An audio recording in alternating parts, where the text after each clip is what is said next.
Kali ini terbongkar bahwa efisiensi itu hanya untuk rakyat. Buktinya anggaran untuk makan siang menteri saja mencapai Rp171.000 sekali makan. Belum lagi anggaran hotel kalau menginap capai 9 juta per hari. Sementara jadi guru honorer hanya 150.000 per bulan.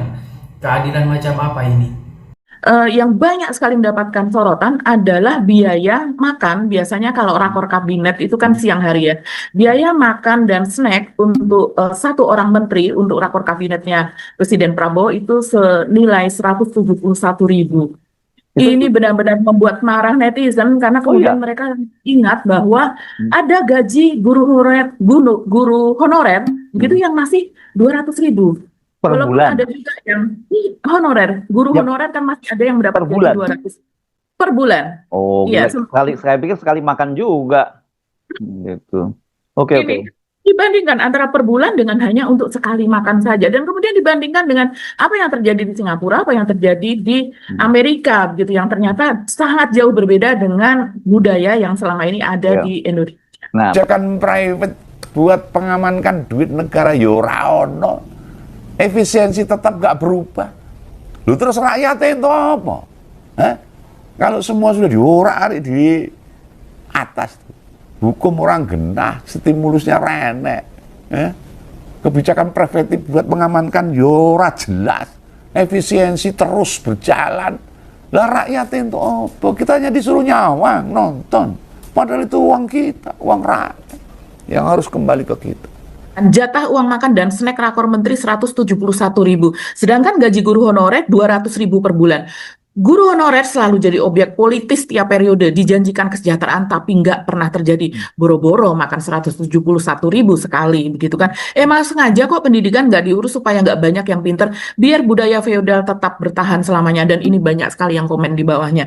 Saya nggak tega untuk membacakan komen-komen itu, bahkan CNN gitu yang ada di X, yang biasanya komennya juga tidak banyak. Tapi untuk unggahan kali ini, unggahannya berjudul Jatah Uang Makan dan Snack Rakor Menteri Prabowo 171.000, itu banyak sekali yang komentar, Mas Hersu, dan mereka menghujat, mencaci maki, kecewa, marah apa dan sebagainya. Ini memang seperti kata Mas Hersu sangat-sangat tidak sensitif. Sama anggaran saja direvisi terus sampai tekan tengah tahun, memperlihatkan ada sesuatu yang nggak beres. Anggaran berubah itu biasa, tetapi perubahan itu ada waktu atau timingnya. Nggak sadek sanyet, nanti pemerintahan saja menetapkan nominal berkali-kali direvisi. Gimana kita sebagai rakyat? Gak ikut pusing. yang seperti Anda bandingkan tadi, guru honorer cuma 200.000 per bulan. Gitu. Artinya kalau sekali makan 2 orang menteri itu makan, itu bisa 3 orang menteri makan, gitu ya, kira-kira itu bisa untuk menggaji berapa 3 orang dari honorer yang ada kan gitu. Iya, jadi bahkan ada yang membandingkan, ini bisa, kalau di daerah ini bisa untuk makan sekeluarga, dan Hmm. ini bisa untuk makan 4 hari, 5 hari, begitu Hmm. Mas Hersu. Hmm. Satu keluarga sekarang di Indonesia rata-rata 3,8 jiwa, itu berdasarkan BPS ya.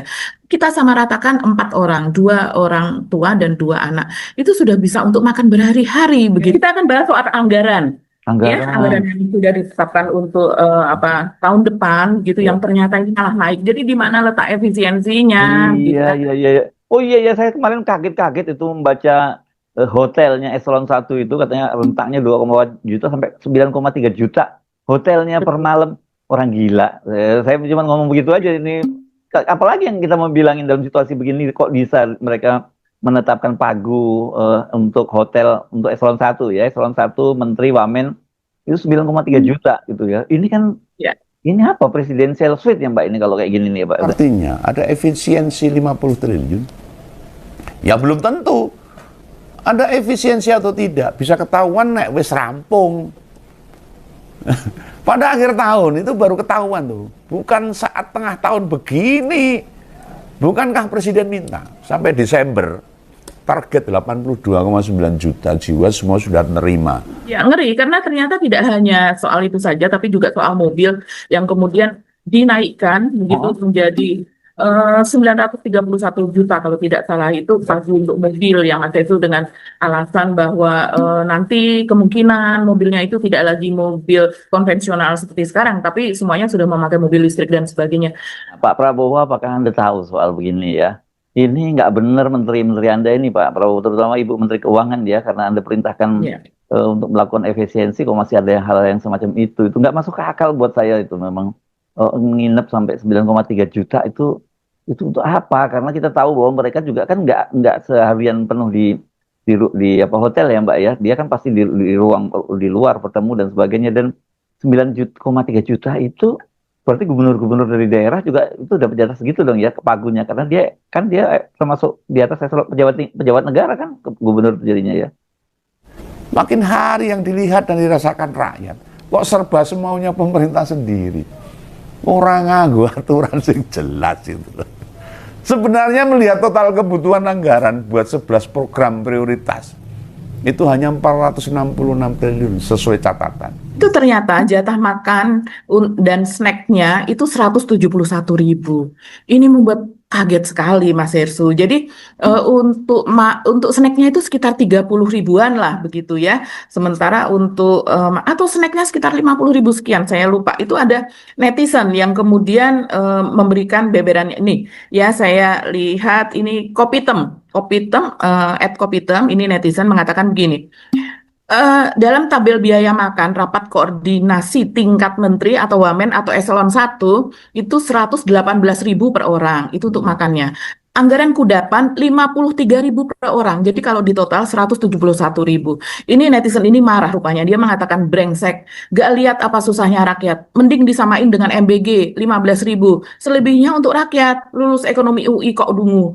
Ini berarti yang dimaksud Sri Mulyani ini kalau lulus ekonomi UI, karena memang anggaran ini diumumkan oleh Sri Mulyani di istana ya. Ini sebagai Melihat betapa tata kelola pemerintahan dianggap kayak perusahaan pribadi aja, tanpa ada perhatian, utamanya di sektor ekonomi.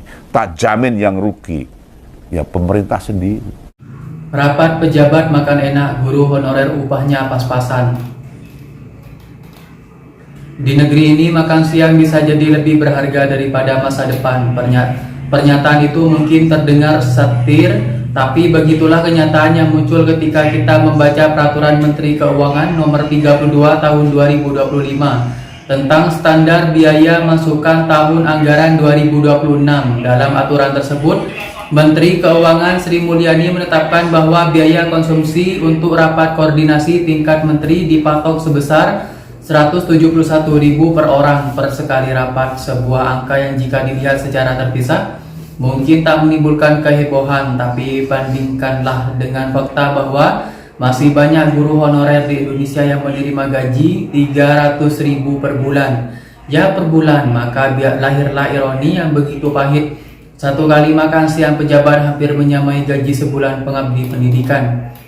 Sulit dipercaya, tapi begitulah kenyataan yang disuguhkan sistem. Seorang guru honorer yang mengajar 5 hari seminggu, menyusun materi, membimbing siswa, bahkan seringkali merogoh kantong pribadi untuk membeli spidol dan fotokopi soal ujian, dikaji kurang dari biaya nasi kotak rapat di gedung kementerian. Rasanya tak adil, tapi kenyataan itu terus berlangsung dari tahun ke tahun. Dengan atau tanpa protes publik, sementara para pejabat merancang kebijakan di ruang ber-AC sambil menikmati makan siang, inilah ratusan ribu. Di pelosok desa, seorang guru harus memilih antara membeli beras atau membayar ongkos ojek agar tetap bisa mengajar hari esok.